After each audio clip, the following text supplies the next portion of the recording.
Olá, companheiros, sejam muito bem-vindos a mais uma edição aqui do programa Usuela, conversa sobre cultura, né? Estamos aqui naquele rodíziozinho, né?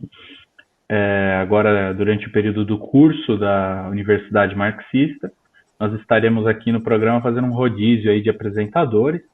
Quando tiver aula, a gente vai, enquanto tiver aula, a gente vai aqui operar esse rodízio para não prejudicar aí o acompanhamento de ninguém do curso, né? E, inclusive, aproveitando a deixa, né, está acontecendo neste momento uma aula do curso sobre a democracia da Universidade Marxista, Democracia, Revolução e Socialismo.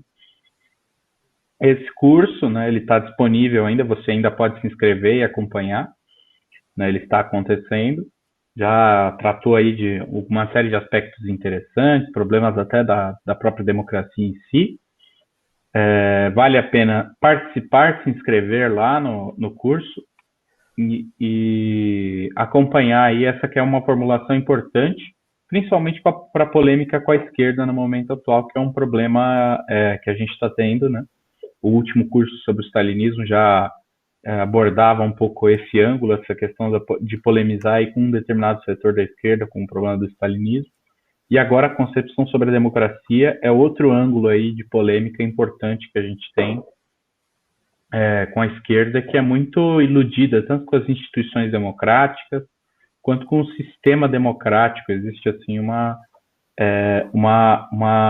coisa de panaceia em torno da ideia da democracia burguesa. Nesse sentido, né, está acontecendo o curso aí para sanar uma série de dúvidas e apresentar aí uma formulação clara sobre o problema da democracia burguesa. E aí você que tem interessado nesse tema, né, quer aí turbinar suas capacidades de discussão e a sua compreensão sobre o tema, está recomendadíssimo. Vá lá, se inscreva e assista às aulas da Universidade Marxista. Bem, hoje, né, nós vamos estar tratando aqui, vamos seguir na linha aí da polêmica que está em curso sobre o problema das estátuas, né, e da cultura nacional, que está dando o que falar até agora. Isso aí se tornou, né, um debate aí no meio da esquerda, a questão dos bandeirantes e a cultura nacional. E aí a gente quer dar continuidade a esse debate aqui, levantando a coisa por um ângulo alternativo, né? A gente gostaria de colocar hoje a questão da seguinte maneira: estaria a esquerda identitária condenando a arte nacional, a cultura nacional, como sendo uma espécie de cultura, uma espécie de cultura degenerada ao estilo nazista, uma coisa meio.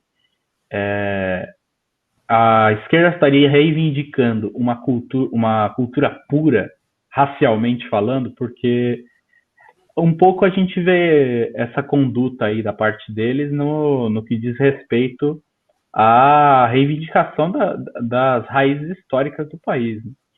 O Brasil aí ele tem uma determinada formação cultural e social peculiar, que é diferente da formação social do resto da América Latina, tem suas próprias particularidades, né? No que diz respeito aí à formação nacional com os índios, os negros e os brancos.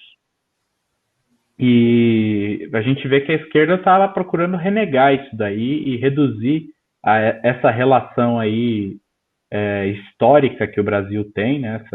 Essa questão histórica, a uma coisa assim de mera oposição racial, como acontece nos Estados Unidos, onde existe aí um conflito muito acirrado entre negros e brancos, onde por conta da segregação histórica que existia no país, né? E aí a gente quer levantar um pouco como essa visão da esquerda não só uma visão importada da formação da cultura nacional, como é uma visão aí muito reacionária quando inserida aí na situação brasileira.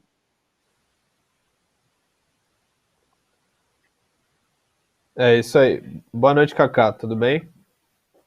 Beleza? Boa noite Tudo. a todos que nos acompanham aí.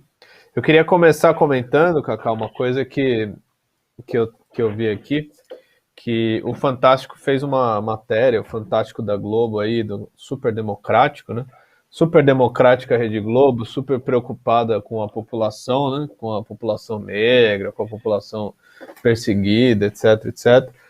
Fez uma matéria cujo título era São Paulo tem monumentos de mais de 40 personalidades controversas, segundo o levantamento aí, que pelo que eu entendi foi feito por um grupo ligado aí à própria prefeitura de São Paulo. Também prefeitura de direita aí, super democrática, super preocupada aí com a população e tudo mais, né? E aí nessa matéria eles fazem uma lista aí de quais são o que seriam as piores, as estátuas de personalidades controversas. Aí eles falam aí de homenagens a não só aos bandeirantes, né, mas citam também a apoiadores da ditadura, não sei o que lá. Né? Então, uma estátua para a qual eles dão um destaque importante é o Monumento às Bandeiras, né? Que é uma importante, é uma obra de arte das mais importantes aí da cidade de São Paulo, né? Localizado aí no Parque do Ibirapuera, feita pelo Brecheret, né? E então eles dão um destaque importante aí de que seria, é engraçado você ver o vídeo, né? Ele fala assim ele fala como se fosse um negócio meio escandaloso. O Monumento à Bandeira é uma homenagem explícita aos bandeirantes. Ele usa a palavra explícita, como se fosse assim, como se ele estivesse homenageando aí o Adolf Hitler no Parque do Ibirapuera, aqui em São Paulo. E um destaque especial aí para a convidada da matéria, que é a vereadora do PSOL, Luana Alves, né, vereadora aqui de São Paulo. Ela aparece ali defendendo um projeto de lei que pede a remoção dessas esculturas. Não sei se você viu isso daí, Cacá. Ah, sim, isso daí é com base no negócio do Monumento às Bandeiras já é histórico. A esquerda tem principalmente essa esquerda mais pequena burguesa, ela tem aí uma tradição de ir lá pichar o Monumento às Bandeiras, vandalizar o negócio e tal, sem a mínima consideração nenhuma apreciação sobre o valor cultural que aquilo tem, né? Assim, não, ainda não pegando na questão histórica, tudo, mas assim, vandalizar o Monumento às Bandeiras é de uma tamanha loucura para um pessoal que se diz defensor do Brasil, né, que anti-imperialista, tudo. O Monumento às Bandeiras provavelmente é a maior obra da escultura nacional. Independente se você concorda ou não concorda, isso é uma coisa que você tem que reconhecer da questão da arte plástica nacional. O Monumento às Bandeiras provavelmente é a escultura mais importante de todas. E você vai lá e toca fogo. É como se os italianos fossem lá tocar fogo no Davi de Michelangelo. Por, sei lá, alusão às coisas bíblicas, que a Igreja Católica é reacionária, e coisas desse tipo. Enfim, por si só, essa afirmação de que tem que remover, quebrar, tocar fogo, vandalizar, pichar lá o Monumento às Bandeiras, isso por si só já é absurdo.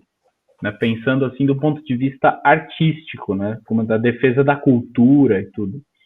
O Monumento às Bandeiras é um marco importante na arte brasileira.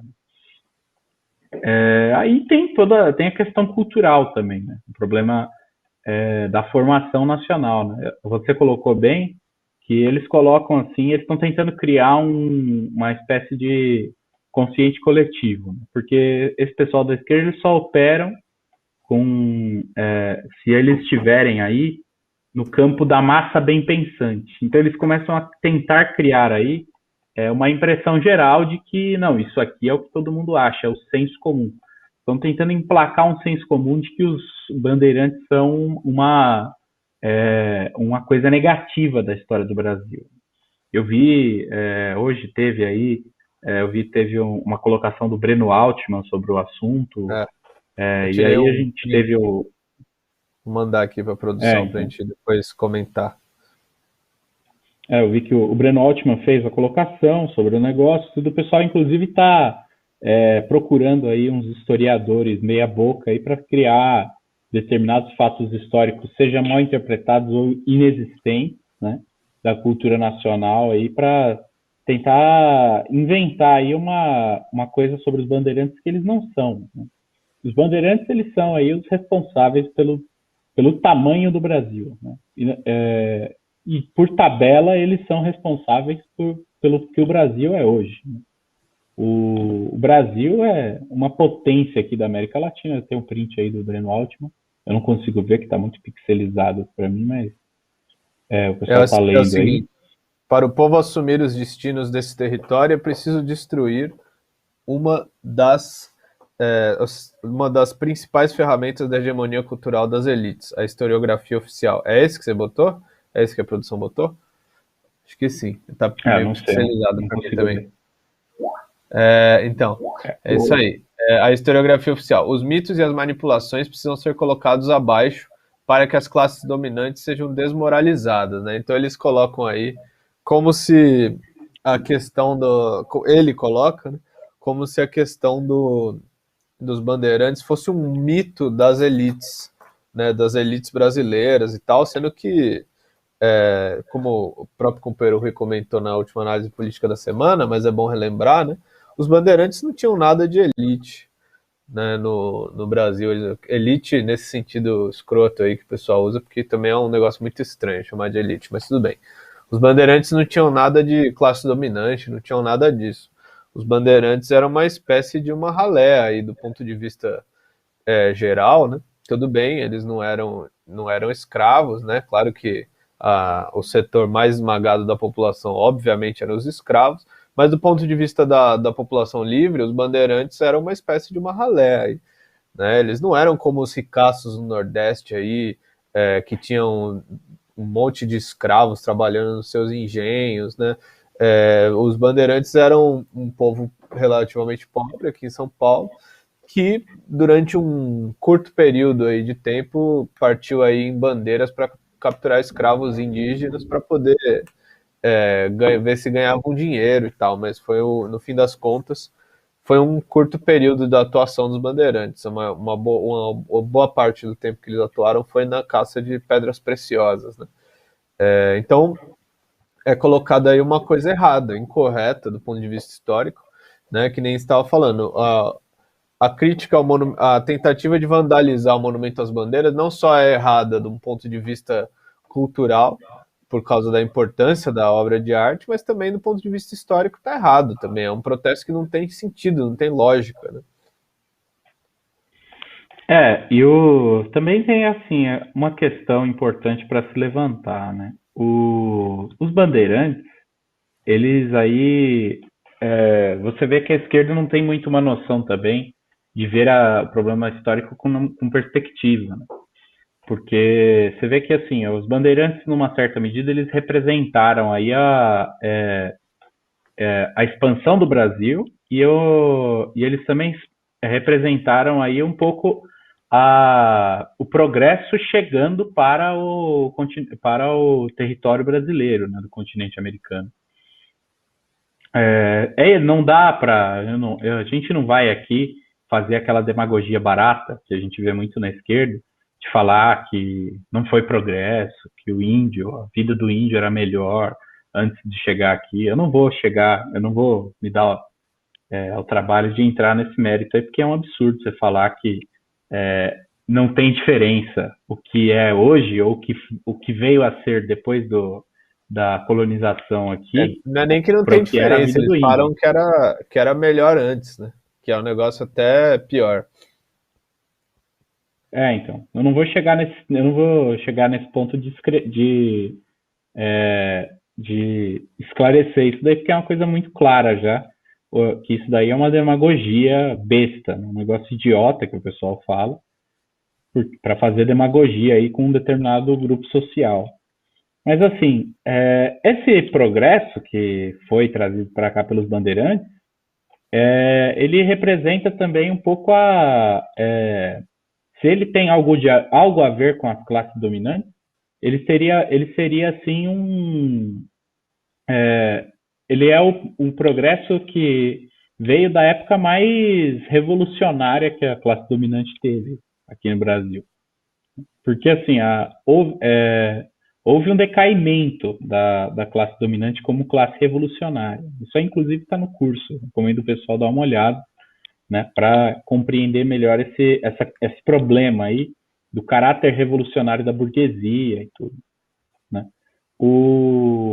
Se teve algo de revolucionário que a burguesia fez aqui, foi promover aí essa unificação não, né? Essa expansão nacional, né? Até porque isso hoje é uma das coisas que fica de legado, né?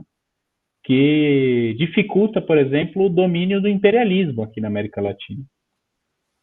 O tamanho do Brasil, né, eu tinha visto até uma crítica aí acho que o Walter Pomar, crítica, falando que não tem diferença se o Brasil foi pequeno.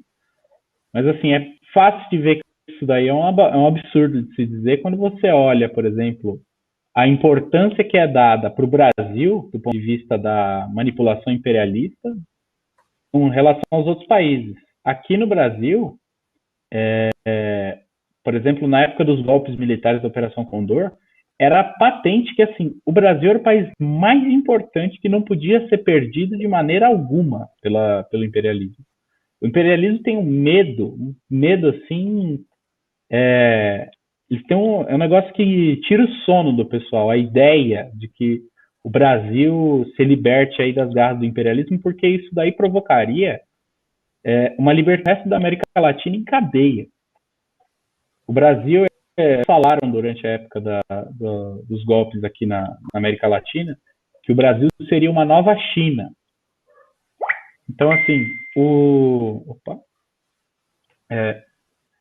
então, assim, essa colocação de que isso não fez diferença, não sei o quê, esse progresso ele não é só um progresso social, de um ponto de vista material da evolução das forças produtivas, mas também isso aí representou a formação de uma pedra enorme no sapato do imperialismo.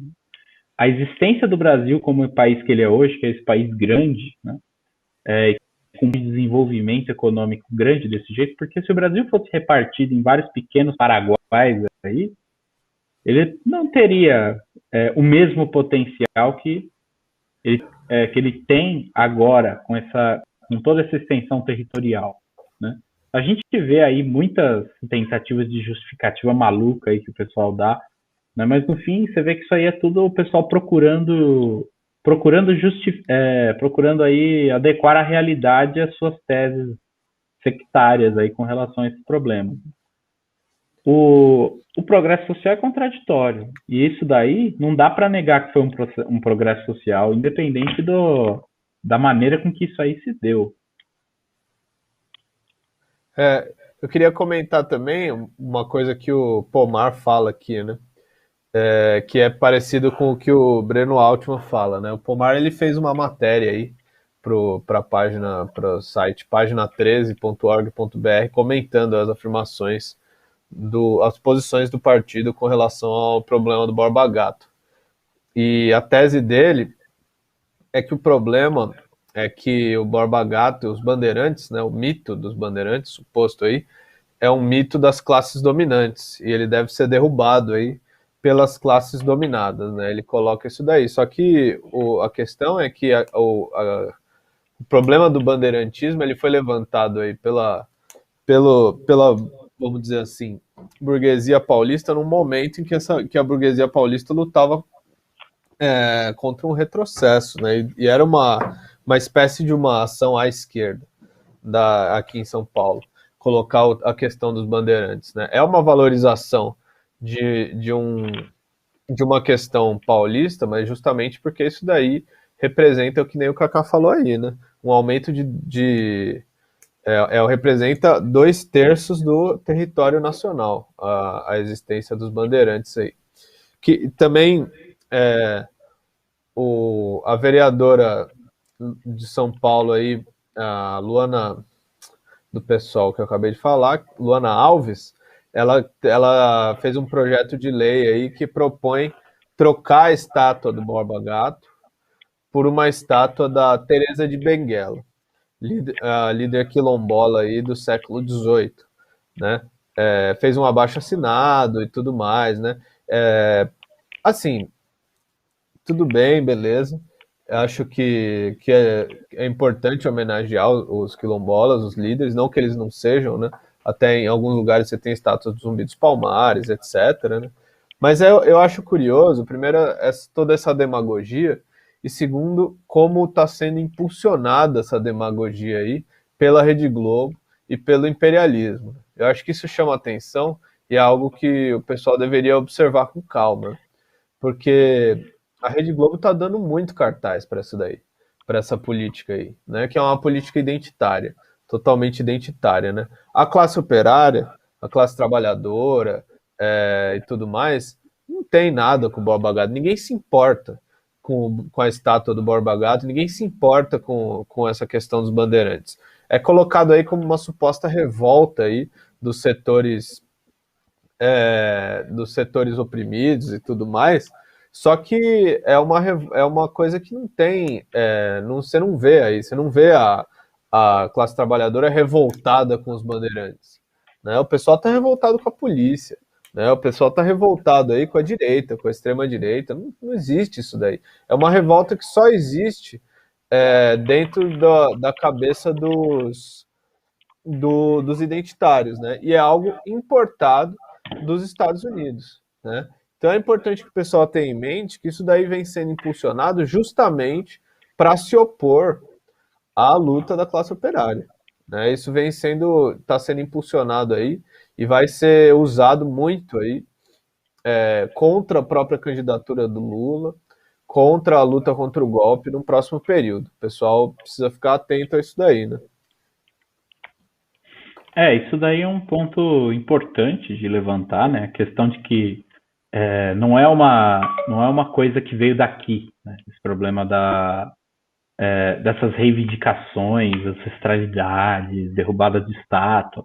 Isso aí começou lá no exterior, quando o pessoal começou aí a derrubar estátuas. E é importante relembrar aí por que essa coisa de ficar essa iconoclastia, né, que seria o termo para denominar aí essa vertente de ação, ela surgiu. De onde é que veio essa iconoclastia?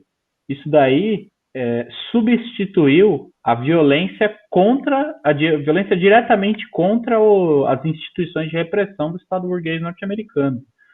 Porque antes do pessoal começar com essas coisas aí de ficar derrubando estátua de fulano, de ciclano, de beltrano, o pessoal estava tocando fogo em delegacia.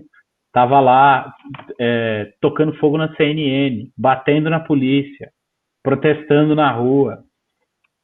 E depois passou para fazer isso daí, que de fato não é uma ação política que tem essa relevância toda.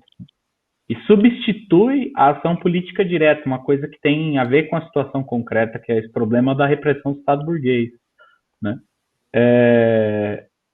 E, por exemplo, o pessoal foi lá derrubar as estátuas dos escravagistas norte-americanos e deixou para trás o Joe Biden, né? E se você for ver, os escravagistas norte-americanos têm um papel mais positivo na história dos Estados Unidos, e olha que os escravagistas americanos não são nenhuma flor que se cheire, do que o Joe Biden. O Joe Biden não tem nenhuma contribuição positiva para a história dos Estados Unidos. Não promoveu nenhum desenvolvimento econômico, não tem aí nenhum papel na história do desenvolvimento das forças produtivas norte-americanas, nem na luta do movimento operário ou da classe burguesa no seu estado revolucionário nos Estados Unidos. Mas aqui no Brasil o pessoal importou isso daí e se reverteu nessa palhaçada aí, porque aqui, diferente de lá, a gente tem uma série de símbolos aí que tem uma conotação nacionalmente muito mais positiva, né? Nos Estados Unidos, de fato, você tem uma conotação muito mais reacionária para determinados elementos aí que eles colocavam, né? Se você pegar, por exemplo, os donos de escravos norte-americanos, eles eram, de fato, assim, uns caras de jogo duro. Tanto que existem até relatos de que, depois que a depois que a escravidão nos Estados Unidos terminou, vários vieram para cá.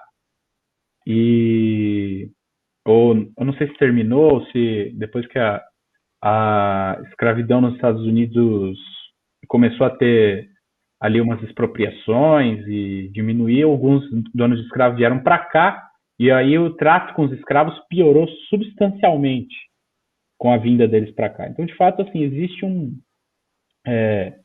para eles lá, isso aí tem uma conotação muito mais negativa, tudo.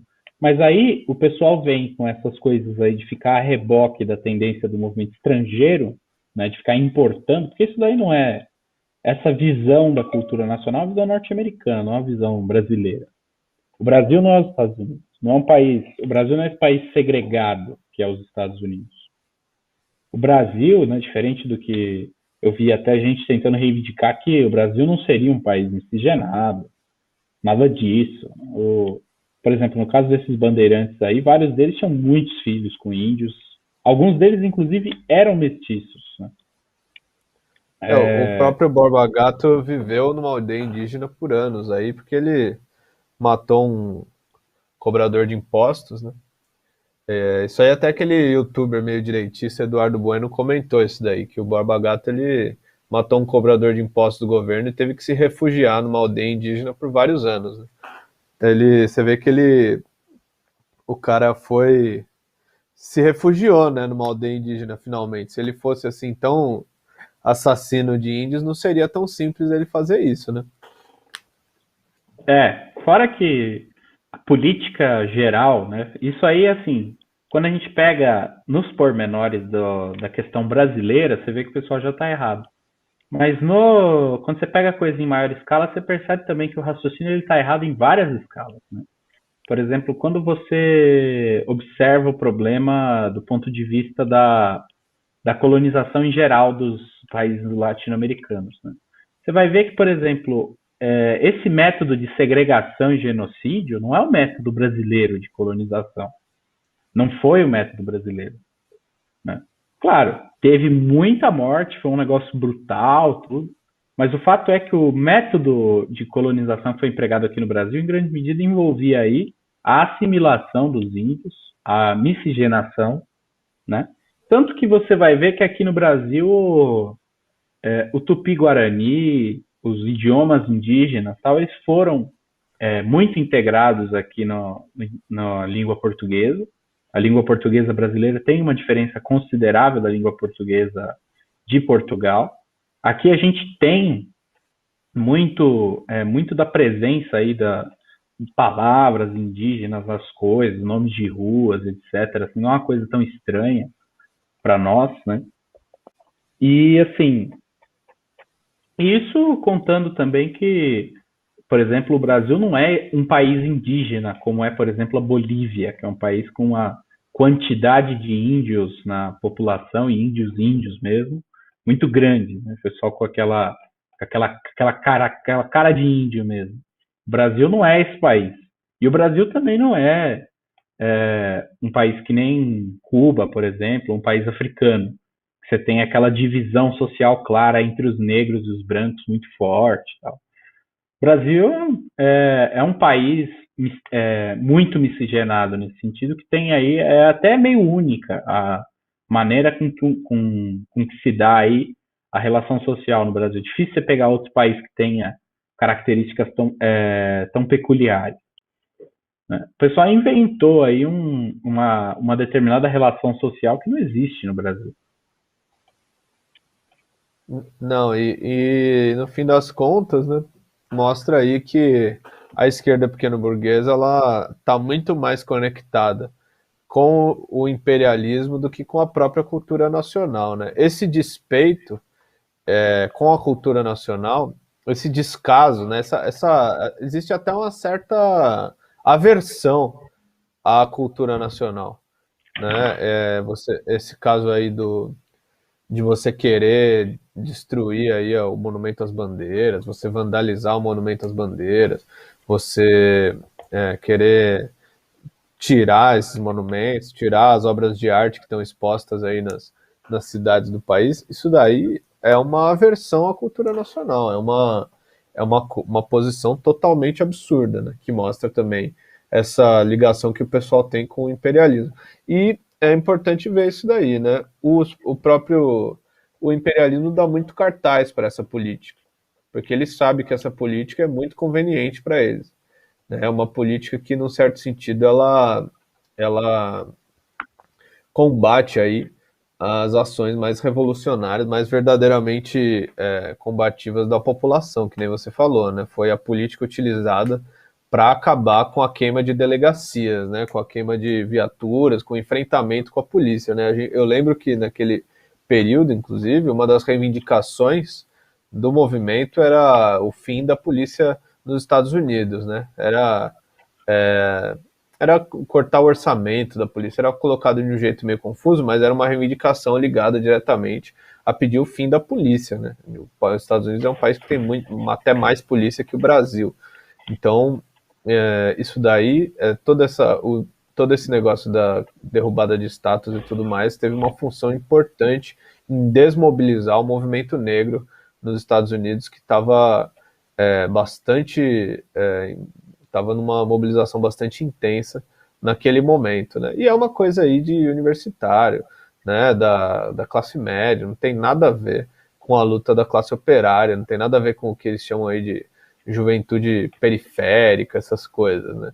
Então é importante colocar isso daí, o pessoal ficar atento que isso daí é o cavalo de Troia, e um dos cavalos de Troia que a burguesia está tentando colocar no movimento, né? Não é simplesmente uma confusão, porque o negócio é todo muito impulsionado, muito armado. Esse sujeito aí que, que fez aí supostamente a queima da estátua do Borba Gato é um cara muito ligado ao Boulos e ao PSOL, né? Então, e o PSOL é um partido, o Boulos é uma figura ligadas aí à burguesia nacional aí, né? O Boulos muito impulsionado pela imprensa capitalista e tudo mais, né? Então acho que é importante o pessoal ter isso em mente, né? E deve se colocar contra esse tipo de coisa que não faz evoluir em nada a luta política nacional, né? A luta política da classe operária.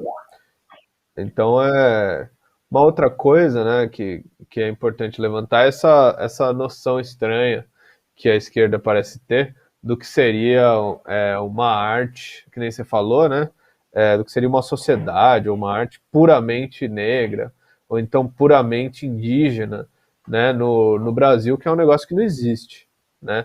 Toda a formação Não é que não cultural existe no Brasil. Não existe é em lugar nenhum. impossível. Exato. A cultura pura, que é uma ideia meio nazista, né? Você trocar a cultura É, negra pura pela cultura branca pura, vira um negócio nazista na hora, né? É uma ideia que não existe, que nem a arte proletária, que também não existe. É um negócio que não existe. Aqui no Brasil, por exemplo, é, a gente sabe, eu que sou da música, vamos dizer aí, por exemplo, a música brasileira ela é uma junção da influência da música africana com a música portuguesa, até com elementos da música indígena. A gente já discutiu muito isso até no podcast, música de classe, né? Mas é uma coisa que o pessoal tem que ter claro, não existe isso daí. Não existe arte pura em nenhum aspecto, né?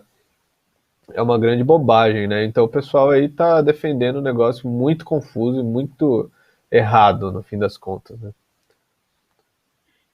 Eles criaram, por exemplo, isso é uma coisa que me irrita muito de ver, principalmente nessas organizações aí pseudo-combativas do movimento negro, né? Você vê muito essa coisa do pessoal criar aí uma cultura negra que não é a cultura negra do Brasil.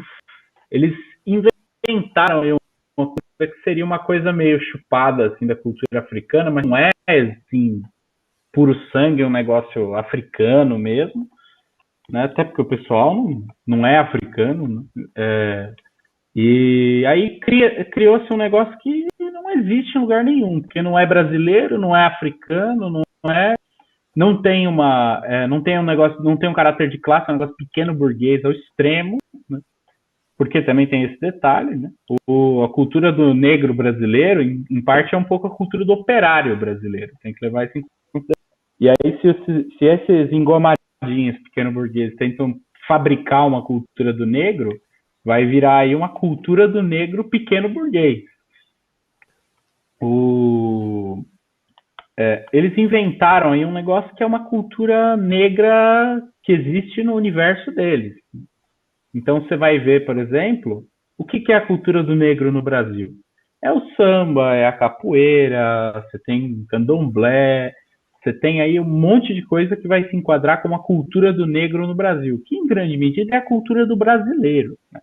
O samba, a capoeira, o candomblé, por exemplo, o bol, e entre outras coisas, são culturas do brasileiro, né? Não é só os negros do Brasil que gostam de futebol, não tem só negro no candomblé, não tem só negro na capoeira, não tem só negro no samba, né? E aí, por exemplo, essas coisas aí, que são tipicamente associadas com os negros, são provas de que assim, não existe cultura puro sangue negra.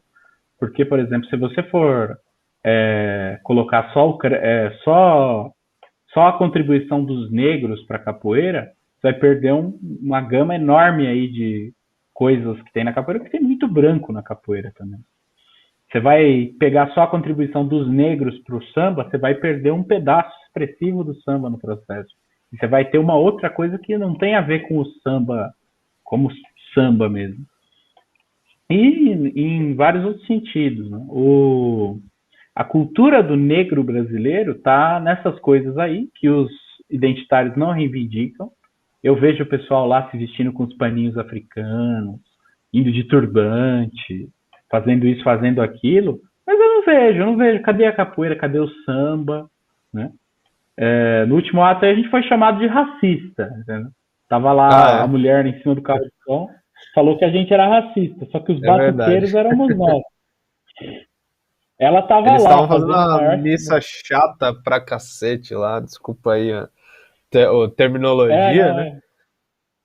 Mas era um negócio super chato, a gente tava tocando com a bateria. Isso aí é uma encheção de saco, isso aí que eles fazem no ato, né? Com o negócio da bateria, né? Porque no fim das contas, quem tá lá embaixo, eu não tô nem na bateria nem no carro de som, eu tô ali embaixo escutando. O som do carro de som cobre a bateria bastante, assim. Para quem tá lá embaixo, não atrapalha em nada, entendeu? A bateria tocando ali. Claro que se a bateria quiser fazer mais barulho, quiser dar um jeito de cobrir o carro de som, é perfeitamente possível. Mas a bateria tocando ali normalmente não atrapalha em nada. Eles fazem isso por pura encheção de saco para também criar esse tipo de intriga babaca aí. Falar que a gente é racista, uma bateria que homenageia Zumbi dos Palmares. O negócio é muito idiota. Eu lembro disso daí aqui em São Paulo. É como eu falei, a gente foi chamado de racista. Só que assim, o negócio deles lá, eles estavam lá defendendo aí a participação do PSDB nos atos, estavam defendendo aí a conciliação, entendeu? E aí o negócio deles com o negro é uma coisa meramente propagandística. Porque quando você vai colocar a coisa em prática, né, você vai cultuar aí as coisas onde os negros têm uma contribuição e assim por diante, eles não aparecem lá, entendeu? Na prática, as coisas do negro na prática. O negro deles é um negro platônico, assim, é um mímese do negro, um negro do mundo das ideias. Porque as coisas onde o negro brasileiro está, eles não estão. Eu não vejo esse povo. Cadê o samba? Cadê a capoeira? Cadê o candomblé? Cadê o futebol? A gente só vê aí o pessoal falando mal dessas coisas, cultuando essas porcarias modernas que a gente tem por aqui, né? São tudo umas coisas importadas aí, que não tem origem na classe operária, não tem origem real, assim, do problema dos negros, nem nada. Não tem nem origem no Brasil. Né? Criou-se aí um negócio totalmente artificial, uma besteira. Então, assim, eu na hora lá, assim, subiu o sangue, né? Eu não falei nada. Mas, assim, eu acho uma puta de uma palhaçada isso daí, pelo amor de Deus. É uma besteira, sabe? É um culto a um negro que não existe. Né? A produção pôs aí a foto do Pelé, né? Que é um caso também. O Pelé, ninguém gosta do Pelé. Não, você vai levantar todos os grandes negros do Brasil, eles não gostam de nenhum, é impressionante. Ou eles gostam de uns negros que não existem e tal. É aquela coisa, né? Você vai ver os populares da esquerda pequena burguesa é o quê, né? O sem teto do PSOL é o Boulos. metalúrgico da esquerda pernambucana, José Maria e tal. Você vai ver todo mundo. Não é roots, entendeu? É complicado. E fica esse negócio totalmente farsesco aí. Sei, Kaká, eu acho que seria importante também, né? é, a gente comentar um pouquinho sobre a morte do Tinhorão, né?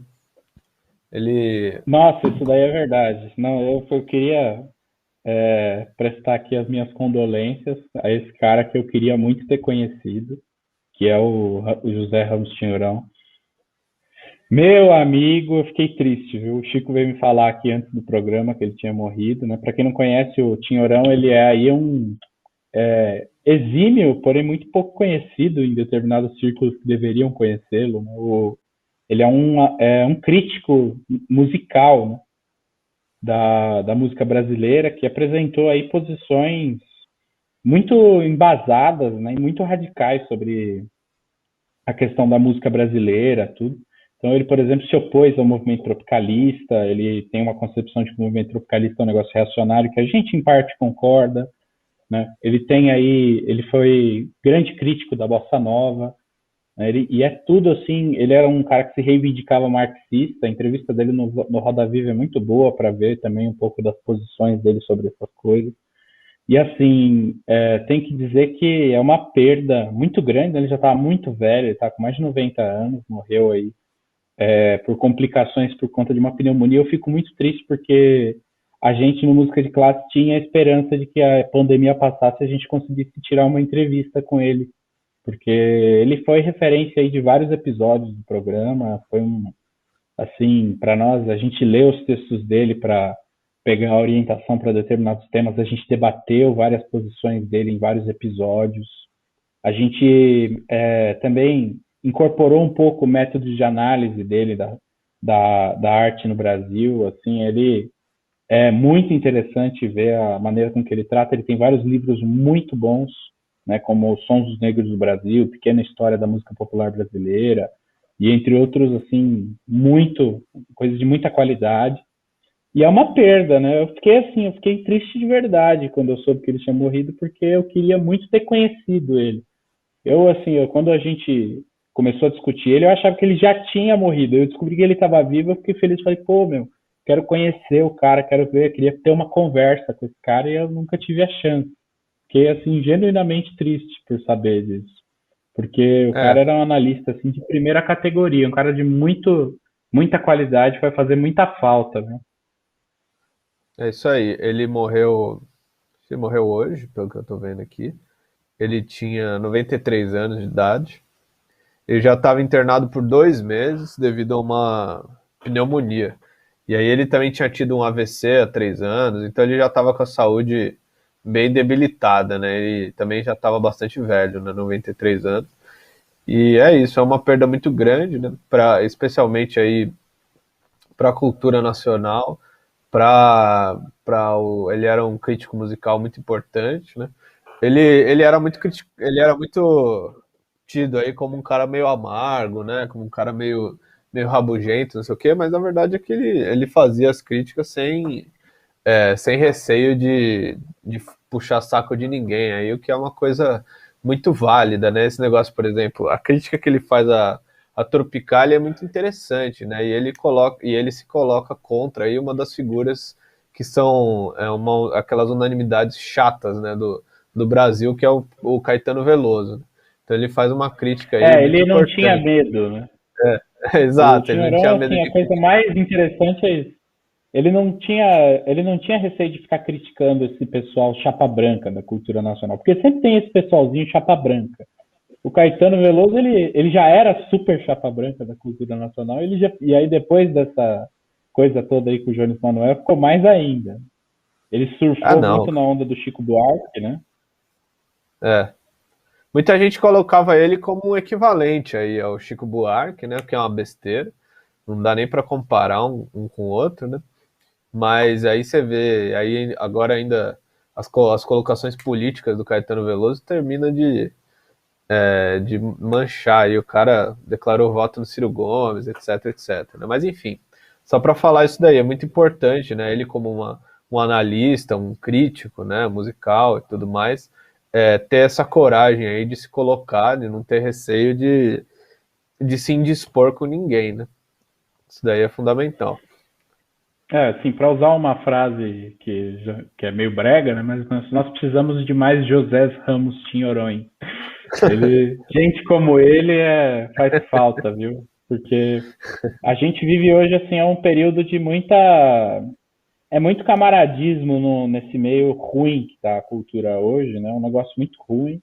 E ninguém se dispõe a ir lá e fazer uma crítica contundente. Tudo que a gente vê tem gente que contesta, tem muita gente de direita, principalmente, mas é sempre uma contestação assim muito menos articulada, né, e racional do que qualquer outra coisa. Porque a extrema direita, finalmente, ela é muito emocional, né, com essas coisas. O Tinhorão, não, ele tinha assim uma apreciação muito concreta das coisas, tanto que, por exemplo, para fazer a apreciação dele sobre o movimento tropicalista, ele teceu aí toda uma análise bem criteriosa sobre os efeitos do começo da ditadura sobre a economia nacional e ele procura comparar aí, por exemplo, a atuação da ditadura na economia nacional, né, tipo, reduzindo aí a independência, a soberania econômica do Brasil, né, e expandindo aí a dependência aos Estados Unidos, e ele mostra, assim, faz um paralelo disso com o movimento tropicalista. Então, assim, é interessantíssimo. Era um cara com uma visão muito além do alcance, assim, nesses termos, e ele era um cara muito agudo, muito honesto com as concepções dele. Se ele não gostava, ele falava, e ele era duro na queda, muito duro na queda.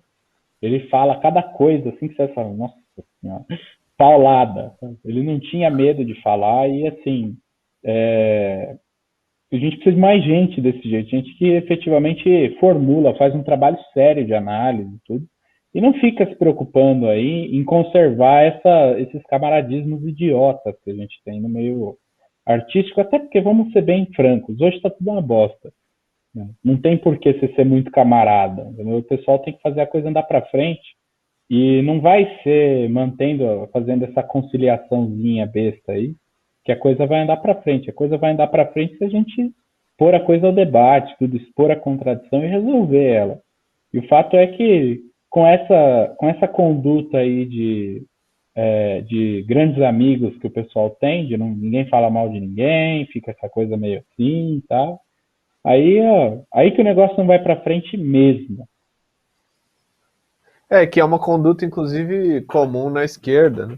Que é, assim, bastante perniciosa, né? Porque aí quando a gente critica alguma coisa da esquerda, o pessoal fica escandalizado. Nossa, mas vocês criticaram fulano, vocês criticaram Beltrano e tal. Porque o pessoal é tudo meio que... o pessoal não defende ideias, né? O pessoal não tem uma defesa do mundo das ideias. Eles têm a defesa meio de um defender o outro, a gente é amigo. É uma coisa meio bastante atrasada, num certo sentido, né? Não, isso daí não promove nenhum avanço, é um negócio que só atrasa, não vai ajudar ninguém, né? E assim, a perda do Tinhorão é uma perda porque tinha coisa inclusive que eu tinha vontade de perguntar para ele. Por exemplo, a gente está tendo todo esse debate aí sobre o negócio do funk. Eu tinha curiosidade de saber o que um cara desse estaria pensando sobre o assunto, né? Sabe, vendo aí essa penetração da coisa toda, tudo. Eu acho assim que é uma perda porque, né, o Brasil tem muita contradição artística para analisar que vai ficar aí carente da visão desse cara que era uma mente assim importante desse ramo aí de críticos musicais, né? Que é um negócio importante. Hoje, crítica musical é um negócio nulidade, ninguém faz uma crítica séria. É sempre uma coisa Até muito porque besta, muito também o cara acadêmica. vai falar do quê, né? A gente Não, tem é essa sempre uma coisa situação. muito acadêmica, besta, assim, ou é uma coisa assim super chapa branca. Então, vai fazer muita falta e aconselho a todos seguir a escola que ele implementou aí, a escola do debate, de fato, da polêmica, né? Ele era um cara, ele se reivindicava marxista e no que estende aí o que a gente viu da obra dele, ele se manteve aí adepto do método. É isso aí. Bom, deixa eu dar uma boa noite aqui pros. Tô vendo aqui o chat no YouTube, já começou um debate sobre o Neymar, né? Apesar de a gente nem ter falado o nome dele, mas tudo bem, normal. Boa noite aí pro companheiro Igor Teodoro, pro companheiro Rude Pride, Unite and Fight, boa noite. Companheiro Fábio Silva, boa noite. Que mais? Companheira Renata Diniz, boa noite, companheira. Vasni Ferreira, muito boa noite. Vamos lá. Companheira Márcia C, boa noite. Que mais que temos aqui? Companheiro Sérgio A. Rodrigues, boa noite. Derval Castro, boa noite. AutoCAD mais. Acho que é isso, né? Então o pessoal está interagindo bastante aqui. Estamos com uma audiência legal. Boa noite, queria agradecer a todos que estão participando aí, né? Bom, e aí? Encaminhamos para uns finalmente? Sim, eu queria só, né, dar o recado, aproveitar que eu vi que a produção tá aí para anunciar, né, que tá para passar o cardzinho, né? Uhum. Sempre a gente vai passar aqui, né? Estamos com a revista Breton número 3 em pré-venda. Você que puder aí contribuir com a pré-venda da revista, você vai receber a revista, fique calmo, né? Mas adquira sua revista em pré-venda aí por esse link que está na tela, ou na nossa página do Facebook do Gari, lá tem o botãozinho, compre aqui, né? Vocês podem fazer aí também uma transferência direta para o nosso Pix, que é garicoletivo@gmail.com, né? E aí a revista sai no valor de R$ 20 e vocês podem aí, contribuir aí com um valor a mais para poder ajudar aí a revista a sair mais logo. E aí você, assim que você mandar o seu Pix, você também manda aí para o e-mail, para esse mesmo e-mail, garicoletivo@gmail.com, as suas informações de envio, para que assim que a revista esteja tirada, nós vamos provavelmente anunciar aqui no Zuelo, o Henrique vai mostrar na análise política, e a gente vai mostrar para tudo quanto é lugar no mundo, a gente vai enviar as revistas assim que disponível. Né? Por enquanto a gente está aí custeando a tiragem da revista, né? Que já está pronta, está em fase final de correção. Mas, por favor, contribuam com a campanha, façam aí contribuições para a gente poder tirar essa revista, é um marco.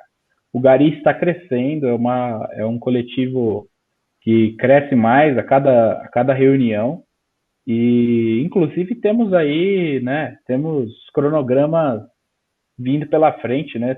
Podemos até colocar que eventualmente vai ocorrer aí uma conferência do Gari, né? A gente está discutindo dentro do coletivo maiores detalhes, mas assim a conferência será aberta a todos que tiverem interesse nesse ramo da discussão e aí vão poder participar, uma conferência nacional presencial para discutir aí as grandes questões aí da cultura nacional, do debate cultural e um programa, né, para os artistas e para a arte no Brasil.